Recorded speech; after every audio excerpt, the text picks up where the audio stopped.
अयोध्या भारत के उत्तर प्रदेश राज्य का एक अति प्राचीन और धार्मिक नगर है। यह पवित्र सरयू नदी के तट पर बसा हुआ है। माना जाता है कि इस नगर को मनु ने बसाया था और इसे अयोध्या नाम दिया, जिसका अर्थ होता है अयुद्ध, अर्थात जहां कभी युद्ध न हो। इसके अलावा इसे प्राचीन काल में कौशल देश के नाम से भी जाना जाता था। पौराणिक मान्यताओं के अनुसार अयोध्या में सूर्यवंशी और रघुवंशी राजाओं का राज हुआ करता था, जिसमें आगे चलकर भगवान श्री राम ने अवतार लिया था। यहाँ पर 7वीं शताब्दी में चीनी यात्री हेनसांग भी आया था। उसके अनुसार यहाँ 20 बौद्ध मंदिर थे तथा 3000 भिक्षु रहा करते थे। ये नगर सप्तपुरियों में से एक है। अयोध्या, मथुरा, माया, काशी, कांची, अवंतिका, पुरी, द्वारावती चैव सप्तैता मोक्षदायिका। इसका अर्थ है अयोध्या, मथुरा, हरिद्वार, काशी, कांचीपुरम, उज्जैन और द्वारिका, ये 7 पुरिया नगर मोक्षदायी माने गए हैं। अयोध्या का इतिहास। वेदों में अयोध्या को ईश्वर का नगर बताया गया है और इसकी संपन्नता की तुलना स्वर्ग से की गई है। अथर्व वेद में यौगिक प्रतीक के रूप में अयोध्या का उल्लेख है। अष्टचक्रा नवद्वारा देवानाम पुरयोध्या। ये पूरी सरयू के तट पर 12 योजन लगभग 144 किलोमीटर लंबाई और 3 योजन लगभग 36 किलोमीटर चौड़ाई में बसी थी। कई शताब्दी तक यह नगर सूर्यवंशी राजाओं की राजधानी रहा। अयोध्या मूल रूप से हिंदू मंदिरों का शहर है। यहाँ आज भी हिंदू धर्म से जुड़े अवशेष देखे जा सकते हैं।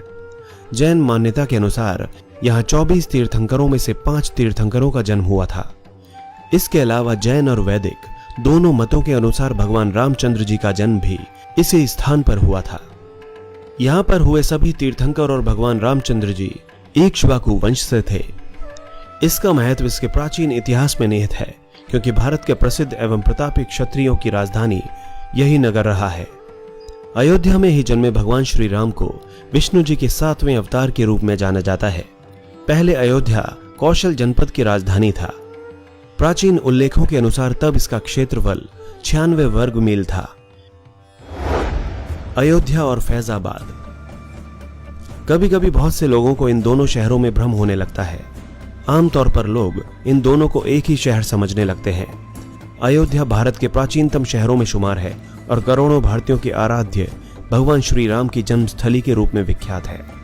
फैजाबाद भी एक शहर है जो अयोध्या से 10 किलोमीटर की दूरी पर स्थित है।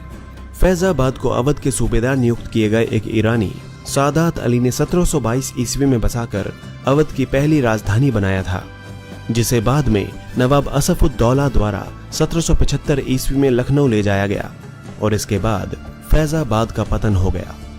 इस 50 वर्ष की अवधि तक के नवाबों ने उस राजधानी में बहुत सी खूबसूरत इमारतों का निर्माण करवाया। लखनऊ की तरह फैजाबाद भी हमें नवाबकालीन दौर की याद दिलाता है।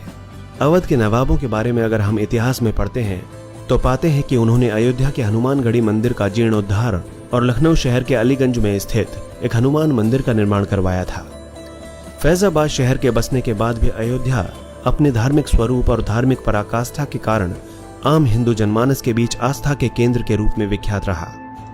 इसे हम इस नजरिए से भी देख सकते हैं कि सादात अली ने भगवान श्री राम के बाद अयोध्या को ही अवध की राजधानी बनाया, पर एक ईरानी होने के नाते वर्तमान अयोध्या नगर से तकरीबन 10 किलोमीटर दूर जाकर अपनी फारसी जबान में उसे फैजाबाद के नाम से स्थापित कर दिया, जिसका अर्थ कुछ विद्वान ऐसे शहर के रूप में निकालते हैं जहां पर सब बराबर हैं और जहां कोई भेदभाव ना हो।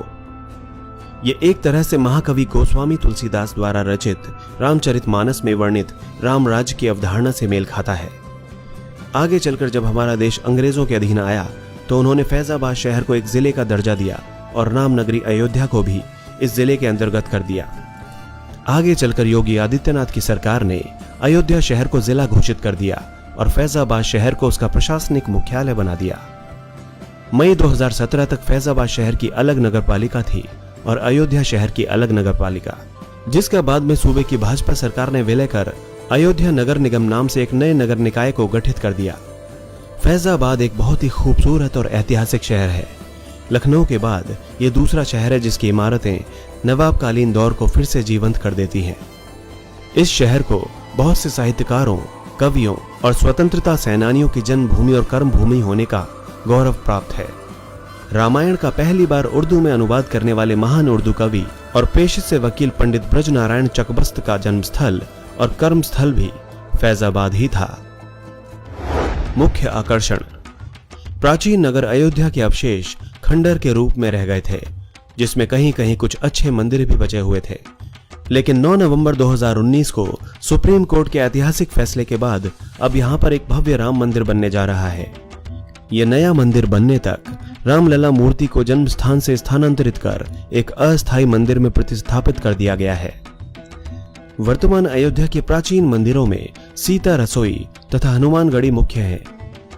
कुछ मंदिर 18वीं तथा 19वीं शताब्दी में बने थे, जिनमें कनक भवन, नागेश्वर नाथ तथा दर्शन सिंह मंदिर दर्शनीय हैं।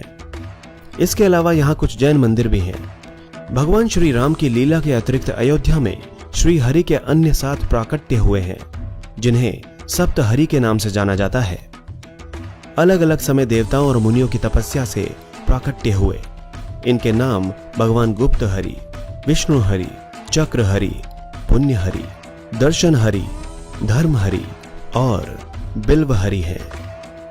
शहर के पश्चिमी हिस्से में स्थित रामकोट अयोध्या में पूजा का प्रमुख स्थान है। यहाँ भारत और विदेश से आने वाले श्रद्धालुओं का साल भर आना जाना लगा रहता है। मार्च अप्रैल में मनाया जाने वाला रामनवमी पर्व यहाँ बड़े उत्साह और धूमधाम से मनाया जाता है। हनुमानगढ़ी। अयोध्या को भगवान राम की नगरी कहा जाता है। मान्यता है कि यहाँ हनुमान जी सदैव वास करते हैं। इसीलिए अयोध्या जाकर भगवान राम के दर्शन से पहले भक्त हनुमान जी के दर्शन करते हैं। यहाँ का सबसे प्रमुख हनुमान मंदिर हनुमानगढ़ी के नाम से प्रसिद्ध है। यह मंदिर राजद्वार के सामने ऊंचे टीले पर स्थित है। कहा जाता है कि हनुमान जी यहाँ एक गुफा में रहते हैं और राम जन्मभूमि और रामकोट की रक्षा करते हैं। मान्यता है कि हनुमान जी को रहने के लिए यही स्थान दिया गया था। प्रभु श्री राम ने हनुमान जी को यह अधिकार दिया था कि जो भी भक्त मेरे दर्शनों के लिए अयोध्या आएगा, उसे पहले तुम्हारे दर्शन करने होंगे। यहाँ आज भी छोटी दीपावली के दिन आधी रात को संकट मोचन का जन्म दिवस मनाया जाता है। ये मंदिर एक टीले पर स्थित है, जिस कारण यहाँ तक पहुंचने के लिए लगभग 76 सीढ़ियों को चढ़ना पड़ता है। इसके बाद पवन पुत्र हनुमान जी की 6 इंच की प्रतिमा के दर्शन होते हैं, जो हमेशा फूल मालाओं से सुशोभित रहते हैं। मुख्य मंदिर में बाल हनुमान के साथ अंजनी माता की भी प्रतिमा है। श्रद्धालुओं का मानना है कि इस मंदिर में आने से उनकी सारी मनोकामनाएं पूर्ण हो जाती हैं। इस मंदिर के निर्माण के पीछे एक कथा प्रचलित है। सुल्तान मंसूर अली खां अवध का नवाब था। एक बार उसका एकमात्र पुत्र गंभीर रूप से बीमार पड़ गया। प्राण बचने के आसार बहुत ही कम थे। रात्रि की कालीमा गहराने के साथ ही उसकी नाड़ी उखड़ने लगी और सुल्तान ने थक हार कर संकट मोचन हनुमान जी के चरणों में माथा रख दिया। इसके बाद सुल्तान के पुत्र की धड़कनें दोबारा शुरू हो गईं। अपने इकलौते पुत्र के प्राणों की रक्षा होने पर अवध के नवाब मंसूर अली खां ने बजरंग बली के चरणों में माथा टेक कर उन्हें कोटि कोटि प्रणाम किया। बाद में नवाब ने न केवल हनुमानगढ़ी मंदिर का जीर्णोद्धार कराया, बल्कि ताम्रपत्र पर लिखकर यह भी घोषणा की कि कभी भी इस मंदिर पर किसी राजा या शासक का कोई अधिकार नहीं रहेगा और न ही यहाँ के चढ़ावे से कोई कर वसूल किया जाएगा। इसके अलावा उसने 52 बीघा जमीन हनुमानगढ़ी व इमली वन के लिए भी उपलब्ध कराई। इस हनुमान मंदिर के निर्माण के कोई स्पष्ट साक्ष्य तो नहीं मिलते हैं, लेकिन कहते हैं कि अयोध्या न जाने कितनी बार बसी और उजड़ी, लेकिन फिर भी एक स्थान जो हमेशा अपने मूल स्वरूप में था, वो था हनुमान टीला, जो आज हनुमानगढ़ी के नाम से प्रसिद्ध है। लंका से विजय के प्रतीक के रूप में लाए गए निशान भी इसी मंदिर में रखे गए हैं, जो आज भी खास मौके पर ही बाहर निकाले जाते हैं और जगह जगह पर उनकी पूजा अर्चना की जाती है। राघव जी का मंदिर। ये मंदिर अयोध्या नगर के केंद्र में स्थित बहुत ही प्राचीन भगवान श्री राम का स्थान है, जिसको हम राघव जी का मंदिर कहते हैं। मंदिर में स्थित भगवान राघव जी अकेले ही विराजमान हैं। ये एकमात्र ऐसा मंदिर है जिसमें भगवान के साथ माता सीता की मूर्ति विराजमान नहीं है। नागेश्वर नाथ मंदिर। कहा जाता है कि नागेश्वर नाथ मंदिर को भगवान राम के पुत्र कुश ने बनवाया था। मान्यता है कि जब कुश सरयू नदी में नहा रहे थे, तब उनका बाजूबंद खो गया। बाजूबंद एक नाग कन्या को मिला, जिसे कुश से प्रेम हो गया। वो कन्या शिव भक्त थी। कुश ने उसके लिए यह मंदिर बनवाया। कहा जाता है कि यही एकमात्र मंदिर है जो विक्रमादित्य के काल के पहले से है। 5 अगस्त 2020 को अयोध्या में बनने वाले विशाल और भव्य राम मंदिर का शिलान्यास किया गया।